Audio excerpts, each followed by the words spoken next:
तो दोस्तों स्वागत है आपका solution the Abhishek YouTube channel पर, जहां पर हम आपको डेली करंट अफेयर्स प्रोवाइड कर रहे हैं जिससे कि आपको जीके में हेल्प मिल सके आपके हर कंप्लीट टाइप एग्जाम्स में। तो चलिए शुरू करते हैं हमारे आज के करंट अफेयर से। पर आगे बढ़ने से पहले अगर आप इस चैनल पर नए हैं तो सब्सक्राइब करें और बेल आइकन बटन को प्रेस करें और इस वीडियो को एंड तक देखकर आप अपना फीडबैक हमें कमेंट बॉक्स में ज़रूर दें और इसका PDF आपको हमारे टेलीग्राम ग्रुप में मिल जाएगा जिसका लिंक वीडियो की डिस्क्रिप्शन में है। चलिए आगे बढ़ते हैं हमारे क्वेश्चन नंबर 1 पे। अब 1 फरवरी 2022 को 5वां विश्व एस्परगिलोस दिवस मनाया गया है। ये पहली बार किस वर्ष में मनाया गया था? अब ये एक तरह से देखी जाए तो ये बीमारी है, तो इसे पहली बार किस वर्ष में मनाया गया था? तो ऑप्शन नंबर 3 2018 में। और क्या बोलते हैं, आप कल की वीडियो के लिए गुस्सा मत करिएगा। कल जो करंट अफेयर्स की वीडियो है 6 बजे अपलोड नहीं हो पाई, वो इसलिए नहीं हो पाई क्योंकि जो अभिषेक सर है ना, उनकी थोड़ी सी तबीयत ख़राब हो रखी है। तो आपको भी मालूम है अब ठंड का समय है तो थोड़ी सी तबीयत ख़राब हो जाती है तो इंसान का शरीर बहुत ज़्यादा डाउन हो जाता है, तो इसलिए थोड़ा सा लेट हो जाता है। लेकिन आप चिंता मत करिए, आपको वीडियो ज़रूर मिलेगी, आपका पढ़ाई रुकेगा नहीं, इस चीज़ की हम गारंटी देते हैं। चलिए इसके बारे में डिटेल फॉर्म में बात करते हैं।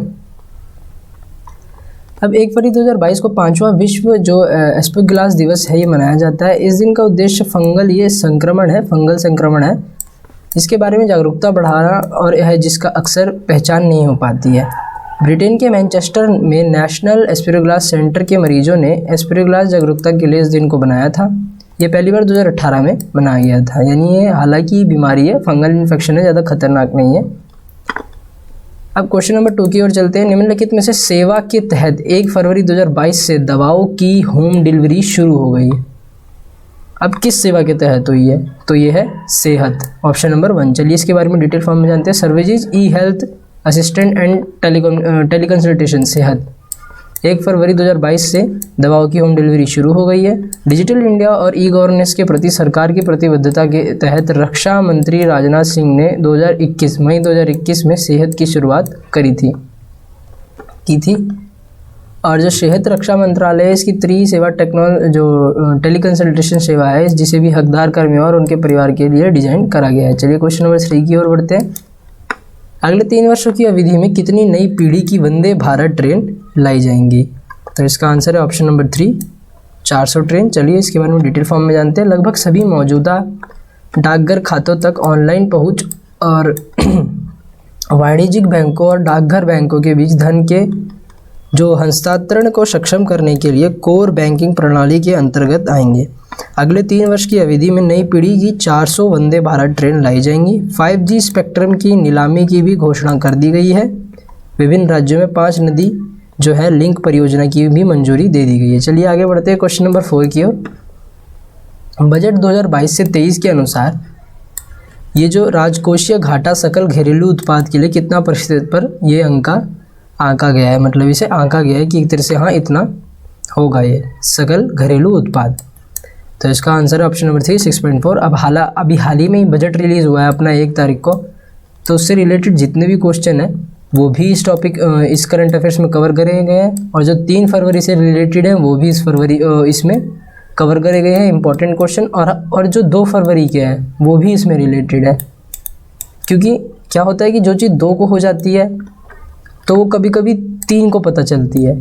और जैसे कि अब जैसे 1 को हुआ था लेकिन इसके बारे में बहुत कम लोगों को पता था, तो इसके बारे में जो भी इंपॉर्टेंट क्वेश्चन बन सकते थे वो सब मैं इसमें ले आया हूँ। यानी 1, 2, 3 आपका तीनों दिन का इसमें है और इंपॉर्टेंट क्वेश्चन है। जब मैंने आपको मतलब जो कल के करंट अफेयर्स थे उसमें भी फरवरी के ही थे और जो 1 तारीख को फरवरी के थे वो भी फरवरी के ही थे सारे। ऐसी बात नहीं है कि पिछले दिन के थे, ये सारे लेटेस्ट ही है। बस जो चीज़ें छूट जाती है मैं उनको फिर से एक बार देख के इंपॉर्टेंट छाट के आपके लिए ले आता हूँ। चलिए आगे बढ़ते हैं। सरकार वित्तीय वर्ष 2022-23 में ई पासपोर्ट जारी करेगा। अब जो ई पासपोर्ट पहचान को सत्यापित करने के लिए radio frequency identification RFID biometrics का उपयोग करेंगे।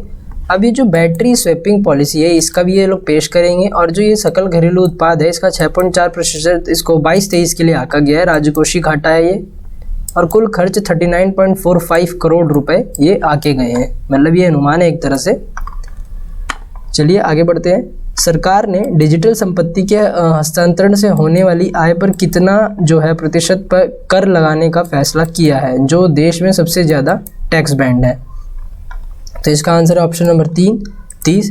चलिए इसके बारे में डिटेल फॉर्म में जानते हैं। केंद्रीय वित्त मंत्री निर्मला सीतारमण ने 1 फरवरी 2022 को केंद्रीय बजट 22-23 पेश करा। सरकार ने डिजिटल संपत्ति के ये जो है होने वाले 30% कर लगाने का फैसला किया, जो देश में सबसे अधिक टैक्स बैंड है। अब आरबीआई द्वारा जो ब्लॉकचेन तकनीक का उपयोग करके डिजिटल रुपया जारी किया गया है ये 22-23 में। अब गैर सूचीबद्ध शेयरों पर अधिभार को 28.5% से घटाकर 23% कर दिया गया है। चलिए आगे बढ़ते हैं क्वेश्चन नंबर 6 की ओर। अमृतकाल किससे संबंधित है, आप बताइए। चलिए ये तो आपको आना चाहिए। अब जो अमृतकाल है वो भारत की स्वतंत्रता के 75 वर्ष से 100 वर्ष तक की अवधि है। 75 वर्ष से 100 तक वर्ष की अवधि, मतलब जो है इसमें कितने वर्ष का टाइम है, 25 वर्ष को बोला गया है इन्होंने अमृत काल। ओके, इसके बारे में डिटेल फॉर्म में जानते हैं। अब केंद्र बजट 22-23 को संसद में पेश करते हुए मंत्री निर्मला सीतारमण ने अमृत काल का जिक्र करा। अब ये जो अक्टूबर 2021 में किया गया था इस शब्द का पहली बार प्रधानमंत्री नरेंद्र मोदी जी के द्वारा। अब जो अमृत काल को अगले 25 वर्षों के लिए, जैसा कि मैंने बताया अभी क्वेश्चन में संदर्भित किया गया है, अगले 25 वर्ष में अमृत काल के दौरान राष्ट्र आत्मनिर्भर भारत के लिए जो संकल्प हैं और प्राप्त करने की दिशा में ये आगे बढ़ेगा।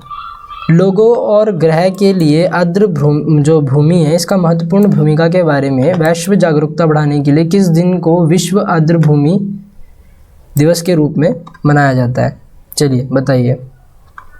तो इसका आंसर है ऑप्शन नंबर 1 2 फरवरी को मनाया जाता है। अब विश्व आर्द्र भूमि जो है आर्द्र भूमि दिवस, इसका उद्देश्य क्या है कि जो ग्रह के लिए आर्द्र भूमि की महत्वपूर्ण भूमिका के बारे में वैश्विक जागरूकता बढ़ाना है। 2 फरवरी 1971 को ईरानी शहर रामसर में आर्द्र भूमि पर कन्वेंशन को अपनाने की तारीख भी चिन्हित करता है। अब तो 2022 पहला वर्ष है जब विश्व आर्द्र भूमि दिवस को संयुक्त राष्ट्र अंतर्राष्ट्रीय दिवस के रूप में मनाया जाएगा। 2022 की विषय वस्तु है wetlands action for people and nature. ये विषय वस्तु बहुत इंपॉर्टेंट होता है, तो आपको ये याद करके रखना पड़ेगा। ओके, चलिए आगे बढ़ते हैं हमारे नेक्स्ट क्वेश्चन।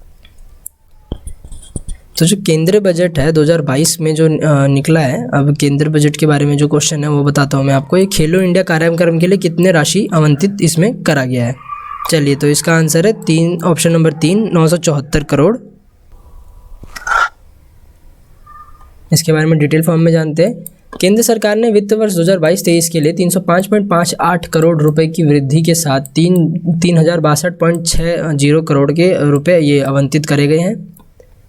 अब जो पिछला वित्त वर्ष में सरकार ने खेलों के लिए 2596.14 करोड़ रुपए आवंटित करे गए थे, और जिससे बाद में संशोधित कर इन्होंने 2757.02 करोड़ रुपए कर दिया था। खेलो इंडिया जो कार्यक्रम है इसमें पिछले बजट में 657.71 करोड़ रुपए मिले, बढ़कर 974 करोड़ रुपए हो गए हैं। चलिए आगे बढ़ते हैं। अब रक्षा मंत्रालय के अनुसार निम्नलिखित में से किस रक्षा बल में महिला फाइटर पायलटों को जो है स्थायी रूप से शामिल करा जाएगा, तो एक ही है भारतीय वायुसेना हमारी। ओके, चलिए आगे बढ़ते हैं। अब रक्षा मंत्रालय ने भारतीय वायुसेना में महिला फाइटर पायलटों को शामिल करने की प्रायोगिक योजना की जो स्थायी में बदलने का फैसला करा इन्होंने। अब जो योजना की घोषणा 2015 में की गई थी, 2016 में प्रायोगिक योजना लागू होने के बाद 16 महिलाओं को फाइटर पायलट के रूप में नियुक्त करा गया। अब साथ ही राष्ट्रीय रक्षा अकेडमी जो है नेशनल डिफेंस अकेडमी एनडीए के बारे में बोल रहे हैं, 2022 में महिला कैडेटों के अपने पहले बैच को शामिल करने के लिए तैयार है। ओके, तो ये इम्पोर्टेंट है, आपको याद रखना है क्योंकि ये डिफेंस से रिलेटेड है। और मैं जो हमारा आज का टॉपिक है शाम का वो मैं आपके लिए लाया हूँ। जो हमारा आज का टॉपिक है वो आपका है इंटरनेशनल अफेयर्स, यानी अंतर्राष्ट्रीय मुद्दे हुए हैं अंतर्राष्ट्रीय लेवल पे, बाहरी लेवल पे, बाहर के देशों के लेवल पे, तो वो मैं आपके लिए लाया हूँ जो कि बहुत इंपॉर्टेंट है। आपके पेपर में 100% उनमें से 5 या 6 क्वेश्चन तो देखने को मिलेंगे। तो आप आज शाम के टॉपिक में आना। ओके, और जो शाम का टॉपिक है जो आपके लिए बहुत ज़्यादा इंपॉर्टेंट है, और जो कल का टॉपिक था हमारा यूपीएससी वाला, उसके लिए भी आपका धन्यवाद बहुत ज़्यादा।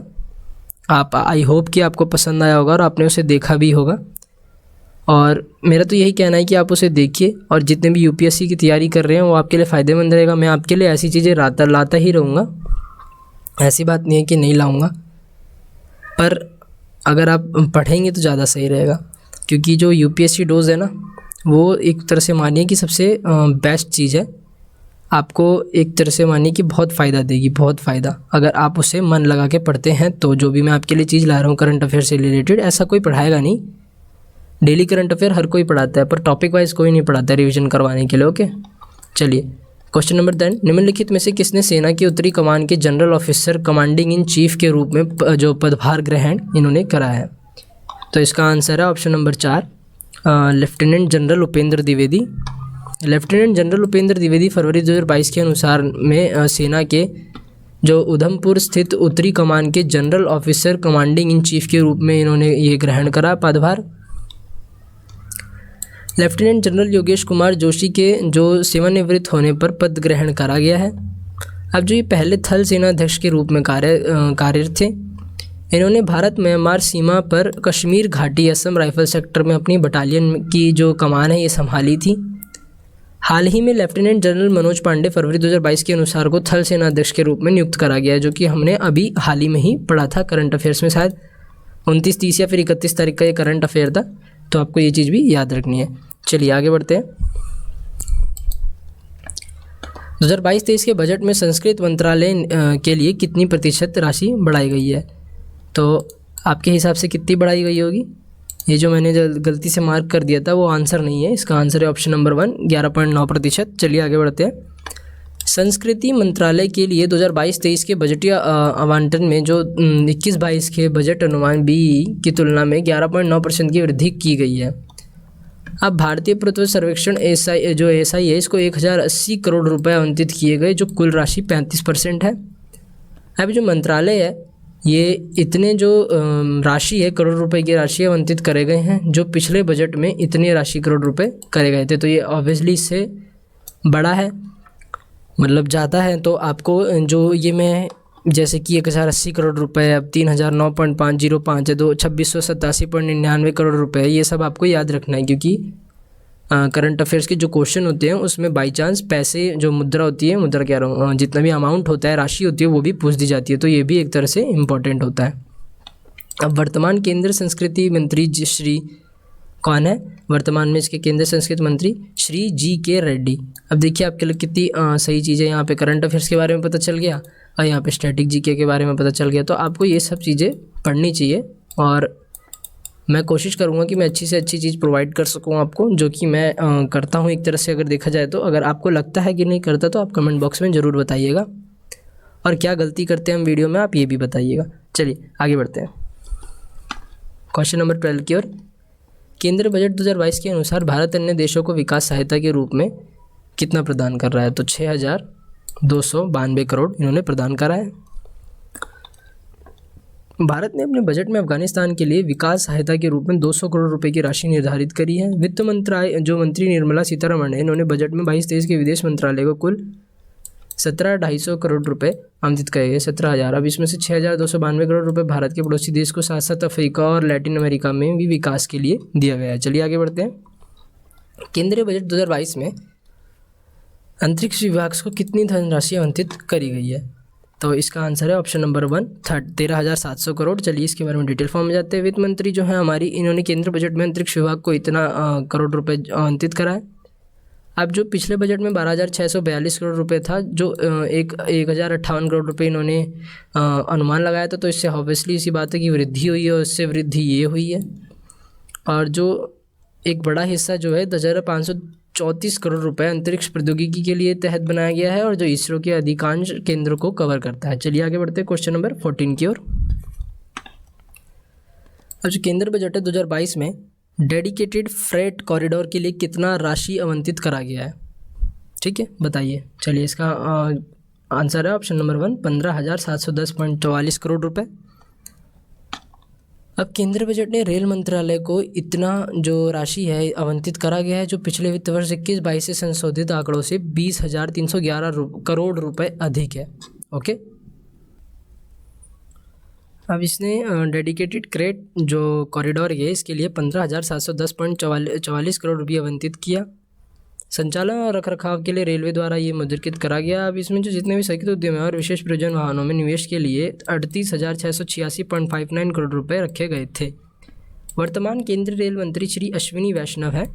ओके, वर्तमान की केंद्रीय रेल मंत्री कौन है? श्री अश्विनी वैष्णव। तो ये भी इंपॉर्टेंट है, जैसा कि स्टैटिक जीके मैंने बताया। चलिए आगे बढ़ते हैं। अब रूम टाइड जो अर्थराइटिस जागरूकता दिवस के लिए इस रूप में किस दिन मनाया जाता है? तो इसे मनाया जाता है, इसे भी 2 फरवरी को ही मनाया जाता है। ओके, अब 2 फरवरी को रूमटाइड अर्थराइट्स जागरूकता दिवस के रूप में मनाया जाता है। रूमटाइड रोग, जिससे रूमटाइड अर्थराइट्स आरए के रूप में भी जाना जाता है, ये स्तर पर विजेती है स्थिति के जो जिसमें शरीर में जोड़ों होते हैं उसमें ही होता है, ऑटोइम्यून स्थिति है। ये दिवस 2023 में जो ये पेशेंट फाउंडेशन है इनके द्वारा बनाया गया था और लगभग 1% अमेरिकी आबादी इस स्थिति से प्रभावित है। चलिए आज के लिए इतना ही। Thanks for watching. इस वीडियो को लाइक एंड शेयर करें, सब्सक्राइब करें, बेल आइकन बटन दबाएं और कल हम नए करंट अफेयर के साथ इसी चैनल पे मिलेंगे। फिलहाल तो आप शाम के वाले करंट अफेयर जो रिवीजन है टॉपिक वाइज उस पर जुड़िएगा, जो कि है अंतर्राष्ट्रीय मुद्दा है। अंतर्राष्ट्रीय मुद्दा है और अंतर्राष्ट्रीय लेवल पे जितने भी इंपॉर्टेंट क्वेश्चन है वो मैंने कवर करे हैं उसमें। तो आपसे मैं शाम को मिलता हूँ और तब तक के लिए ये वीडियो को लाइक ज़रूर करिएगा, शेयर ज़रूर करिएगा और मेरी यूपीएससी वाली वीडियो को भी प्यार दीजिएगा, क्योंकि जितने भी यूपीएससी वाले स्टूडेंट हैं उनके लिए बहुत इंपॉर्टेंट है वो। और ये वीडियो सुबह 6 बजे लाइव होती है, मतलब कभी कभी लेट भी हो जाती है, ऐसी बात नहीं है, आप चिंता मत करिए। मैंने बताया जैसे कि जो अभिषेक सर है उनकी तबीयत ख़राब हो रखी है थोड़ी सी, और जो प्लेलिस्ट है इसमें ऐड हो जाएगी तो आप वहाँ से भी देख सकते हैं। लेकिन आपका किसी भी दिन का हम छोड़ेंगे नहीं, आप चिंता मत करिए, आपकी पढ़ाई पूरी होगी। और टेलीग्राम के ग्रुप इसका PDF आपको मिल जाएगा 1 से 2 दिन बाद।